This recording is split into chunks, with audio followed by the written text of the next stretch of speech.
adil aja gitu loh untuk anak saya. Apalagi saat ini saya sebagai seorang ibu yang membela anak saya dilaporkan oleh JPU-nya gitu.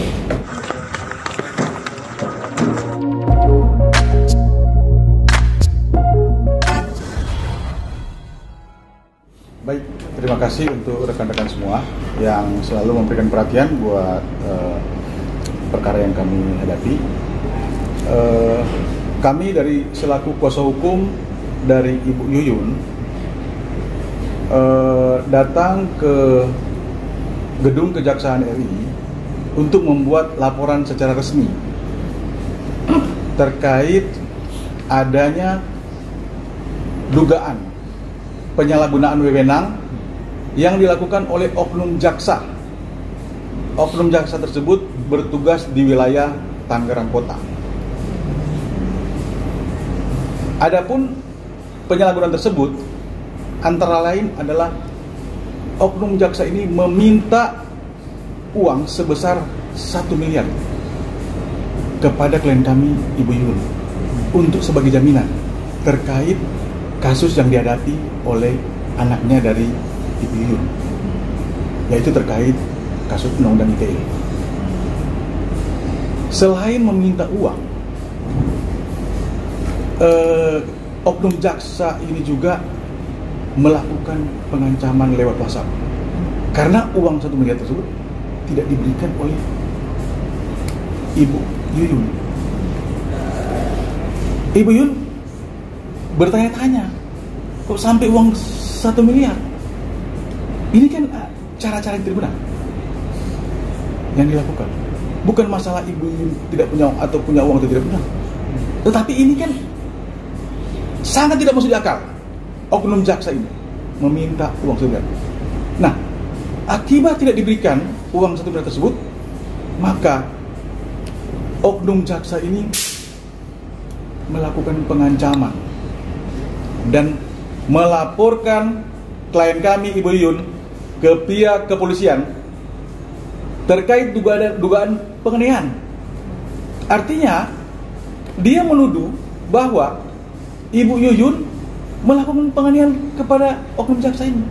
Padahal faktanya Ibu Yuyun tidak pernah sama sekali melakukan penganiayaan. Bahkan menyentuh saja tidak pernah. Begitu Bu Yuyun ya?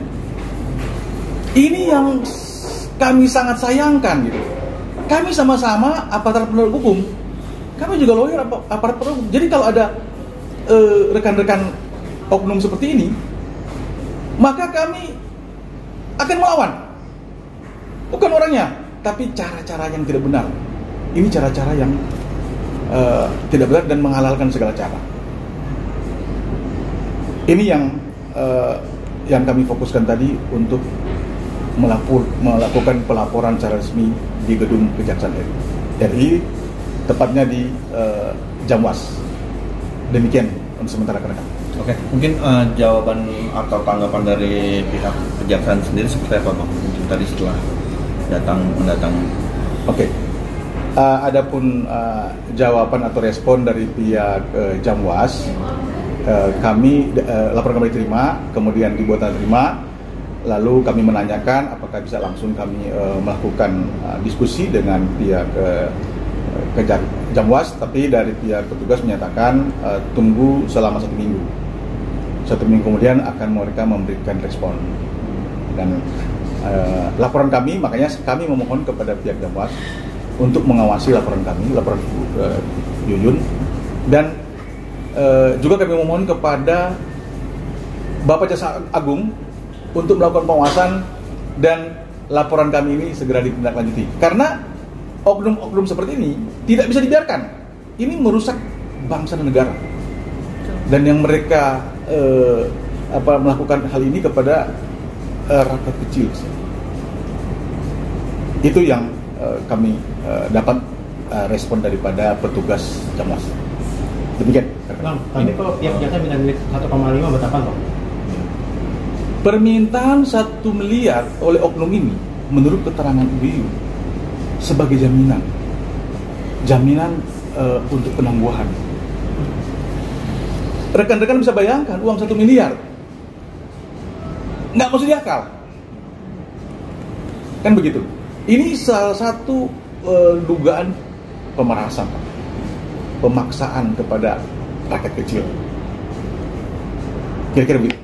Bang, Mbak Yuyun, untuk oknum ini yang kemarin yakin Kak Yuyun sendiri, oknum ini perempuankah atau laki-laki biar inisialnya atau mau gimana? Oknum ini adalah seorang perempuan inisial AM. Dan dia menyatakan secara lisan meminta uang ini ada beberapa saksi di lokasi tersebut. Jadi saat dia menyampaikan meminta 1 miliar kepada Ibu Yuyun, ada saksi ya, Bu Yuyun. Mungkin Bu Yuyun bisa lanjutkan. Jadi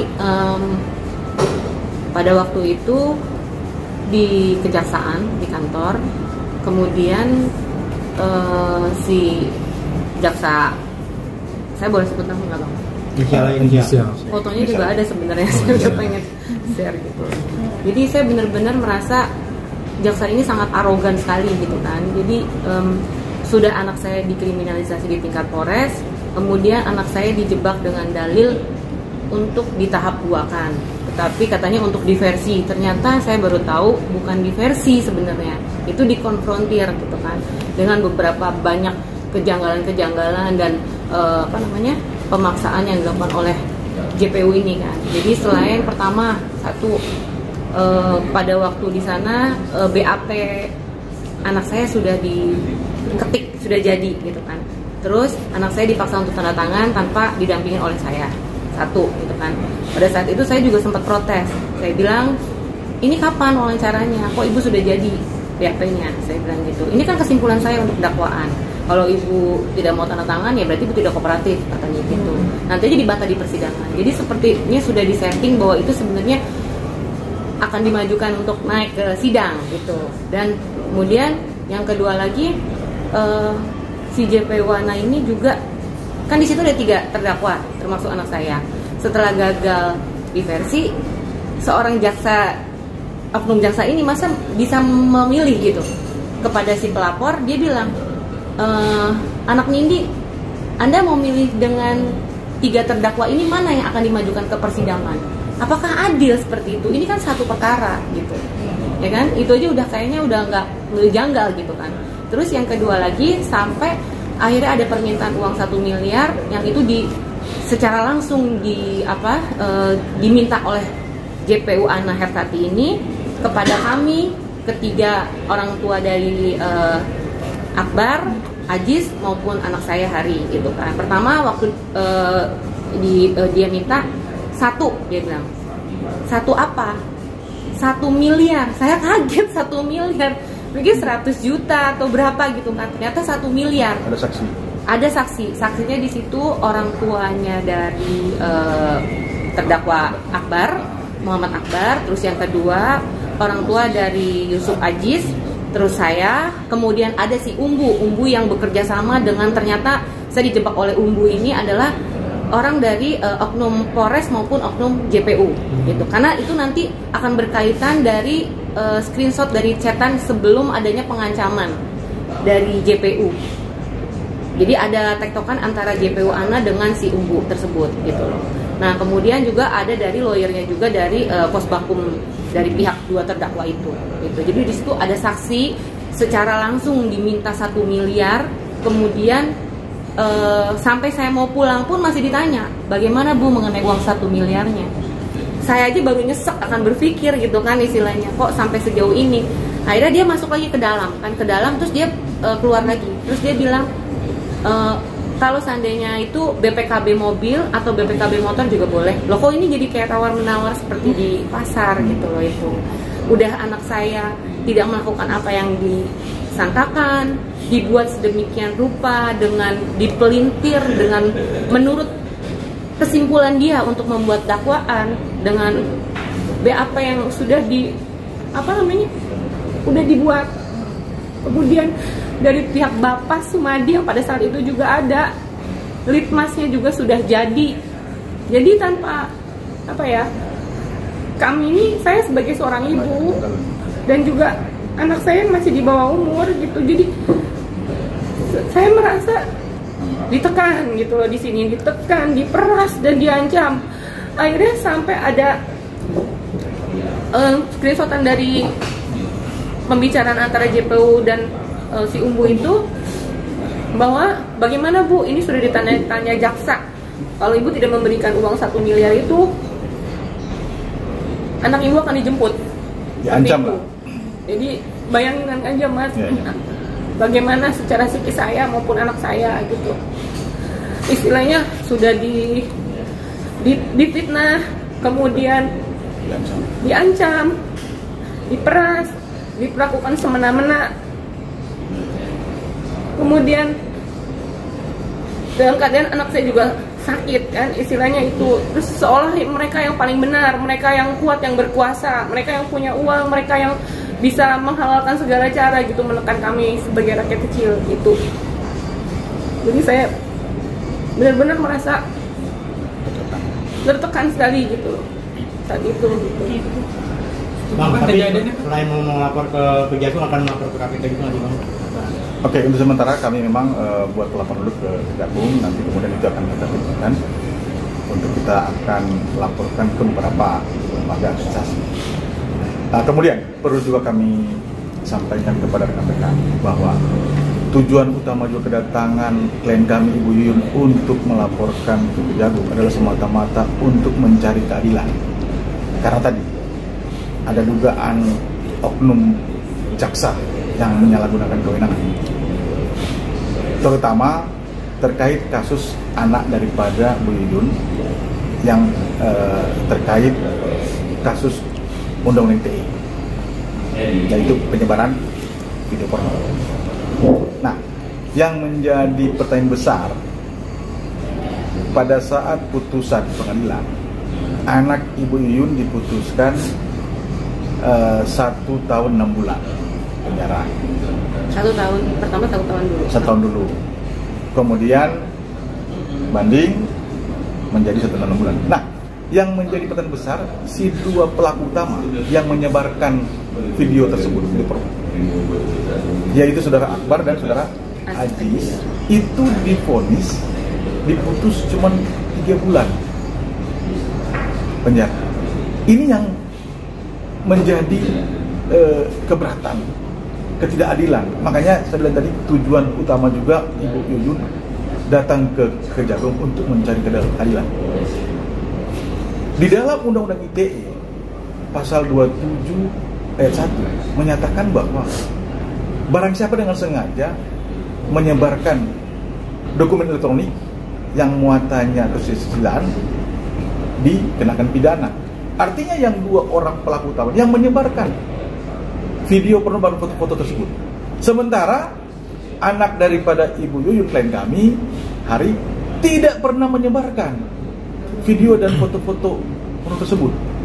Memang karena pada waktu itu memang si pelapor perempuan ini yang notabene mantan pacarnya anak klien kami, Hari, itu dia mengirim dengan tanpa diminta foto-foto dan video-video yang tidak senonoh itu. Tapi anak Bu Yuyun tidak sama sekali melakukan penyebaran daripada foto dan video tersebut. Begitu. Kira-kira begitu, Pak. Tapi yang pembuat itu Bang nggak dihukum. Bagaimana? Yang wanita itu nggak dihukum. Saya ingin melaporkan juga. Saya ingin melaporkan juga karena sebenarnya kalau dilihat dari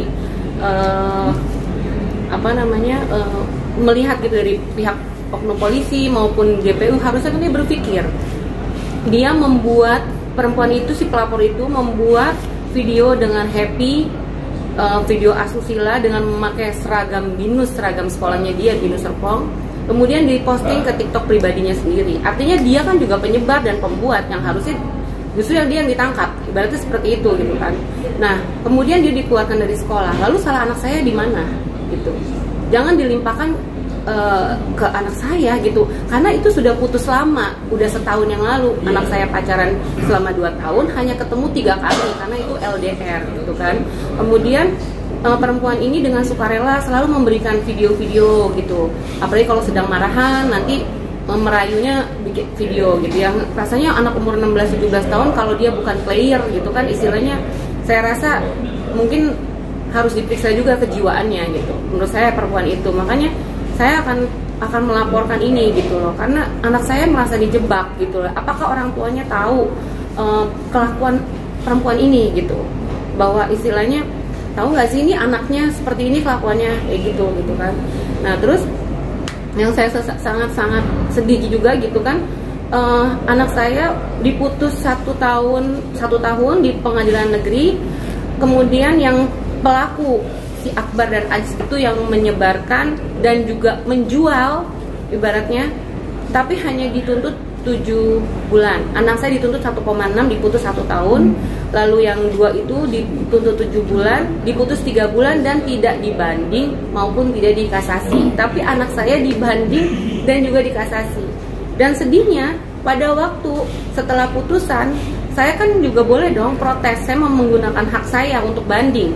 Tapi bagaimana ceritanya saya tidak diberitahu pada saat insage, yang harusnya saya diberitahu pada tanggal 10 itu insage diberikan kepada saya supaya saya bisa mempergunakan hak saya untuk banding.